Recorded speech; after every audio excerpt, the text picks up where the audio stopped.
When we get hit with the what happens next question, it can feel frustrating, and it can also be very easy to assume you need to invent a new conflict or a brand new situation. And sometimes you do, but more often than not, the solution isn't about creating more. It's about using what already exists. Welcome to the Write It Scared podcast. I'm your host, Stacey Fraser, a formerly repressed creative soul turned fiction writer, story editor, and author accelerator certified fiction book coach. At Write It Scared, we tell the truth about why writing a novel is so hard by acknowledging that most writers grapple with two stories: the one they want to put on the page to the best of their ability, and the often subconscious internal story that prevents them from doing it. This show is designed to help you identify and rewrite the internal narrative holding you back while you discover and write the story you want to tell and learn all the tools to help you do that successfully. Join me each week for a new episode where we'll talk about writing to deepen our understanding of the craft and of ourselves as writers. Writing a novel is an inside job that we do not do alone. Welcome to Write It Scared. I'm glad you're here. Let's dive in. Hey, writer. Welcome back to the Write It Scared podcast. I'm your host, Stacey Fraser. This is where we talk about the brave and the messy act of writing our novels so that we can do it with more clarity, more confidence, and not feel so alone. You have to excuse my voice. I'm a little bit sick with a cold. I sound like a squeaky squirrel. We've had a couple of really amazing guests on recently, and we have several more to go before the season wraps up. But it's been a while since you had a solo episode, and we're going to talk some craft, and we're going to talk about the problem that many of us face, which is, what do you do when you don't know what happens next in your story? And I'm going to give you some quick takeaways that you can apply to your drafting process or to revision. But before we dive in, I did want to take a quick moment to celebrate all the listeners who've submitted to the Courage Files. And if you're just tuning in and you don't know what the Courage Files are, let me tell you. In season 4, which will start in September of 2026, I'm going to introduce a brand new segment to the podcast called the Courage Files.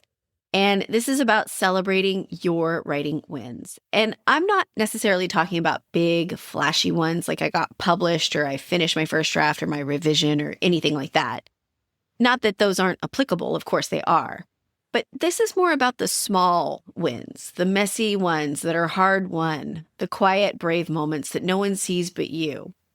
This is about the times when you get up in the morning and you do not feel inspired to write and you do it anyway. These are the moments where you asked for an hour to dedicate to your writing from your family members. And that's not something you would normally do. And the reason that I'm doing this is because, one, it helps you celebrate those moments and celebrate the effort that you put forth. But also because one of the most powerful ways we move through doubt is by hearing how other writers are showing up right alongside of us. So if you've taken a courageous step in your writing life, no matter how big or small, I would love for you to share it with me. And with your permission, I'll be featuring some of those on the show, and starting in season 4, I'll randomly select one submission per quarter to receive a free editorial assessment and book coaching session with me. So it's a win-win. I'm aware it's a big ask. It's a vulnerable ask. But you can do it anonymously, and you can also choose to not have your moment shared on the podcast. But remember, we're in this together, and that's the point. And I hope that that is what the Courage Files shows you and others. You can find the link to submit to the Courage Files in the show notes, or go to writeitscared.co/courage-file. Okay, so let's talk about what to do when you don't know what happens next in your story. I've never met a writer who, at one time or another, hasn't struggled with this. Granted, I haven't met all of you. But most of us will come to a place in our story where we're like, I have no idea what happens next. And you might know, like, the next big thing that's supposed to happen, the big plot point you need to write to. But how to get there from where you are is a mystery. It's kind of like somebody forgot to write down all the directions to that very important location. So if that's ever been the case for you, this will help. When we get hit with the what happens next question, It can feel frustrating, and it can also be very easy to assume you need to invent a new conflict or a brand new situation.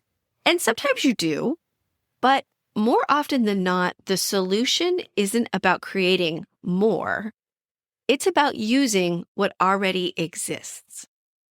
The answer you're looking for is almost always hidden in what just happened in the story. Stories work like falling dominoes. Now, I know this is a super simplistic explanation, but it helps me. When you knock over the first domino, then the next one falls, and the next one, and it's a chain reaction. And the kinetic energy from one domino toppling over is transferred to another. So what this means in story terms is what happens next in your story should naturally grow from what came before. So if you're stuck, you might need to take a pause and a backward glance before you try to move forward. So these are the things you want to think about. Start with consequences. Ask yourself, in the previous scene that you wrote, what changed for the character? What decision did they make? What new problem did that decision create? What are the consequences of that moment? Remember, stories are about change. They're about a global change, and scenes are the many units that make up those changes, those incremental changes over the course of the narrative. And something should shift in every scene for your characters. They should have a new realization, make a choice, face a complication, maybe they have a loss or a victory. But once something changes, the character has to respond to that change. And that response often leads you to the next scene. Now, if you go back and read your previous scene and you go, nothing changed there, then oftentimes that is the problem. Sometimes the reason you're stuck isn't because the next moment is actually unclear. It's because the previous moment you wrote didn't create enough significant change for your character to react to. If a scene ends and nothing's different, no new decision was made, no new realization was formed, there's no new pressure, new consequence, or new goal, then there's nothing pushing the story forward. So at that point, it's helpful to go back and strengthen the cause and effect logic of the previous moments of the story or even the previous sections of scenes. In storytelling terms, we call this the because of that principle.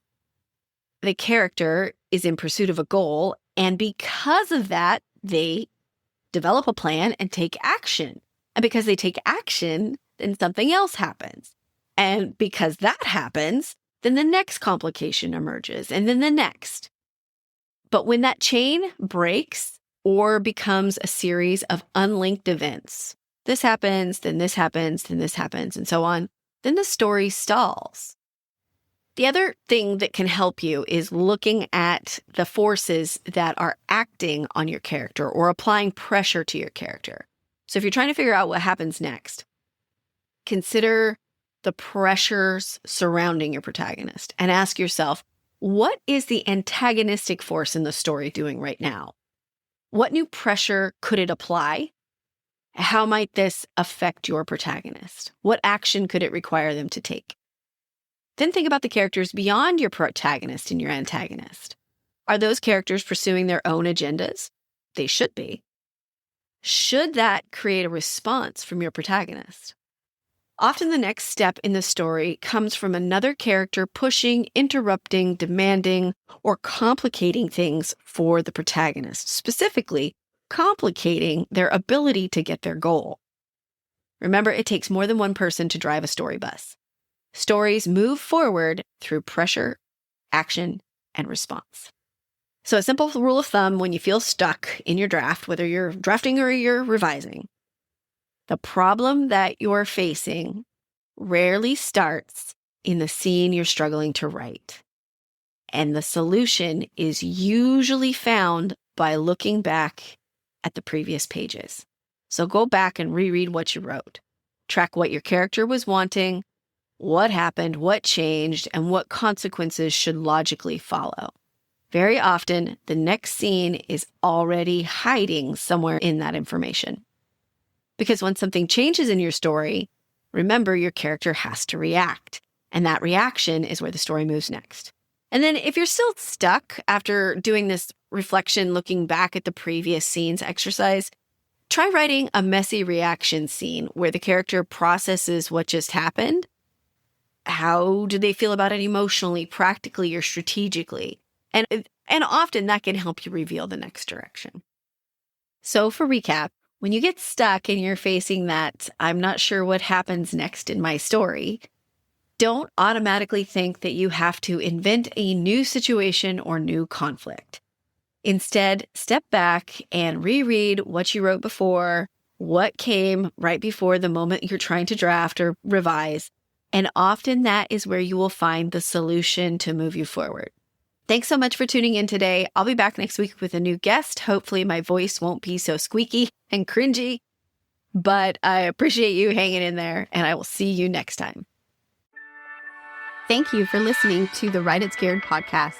If you enjoyed today's show, please make sure to hit the follow button so you never miss an episode. And please leave a review. Reviews help other writers like you find the voices and messages they need to hear to continue to write their stories. Let's lift each other up. Remember, you can be scared and still be unstoppable. I'll see you next week.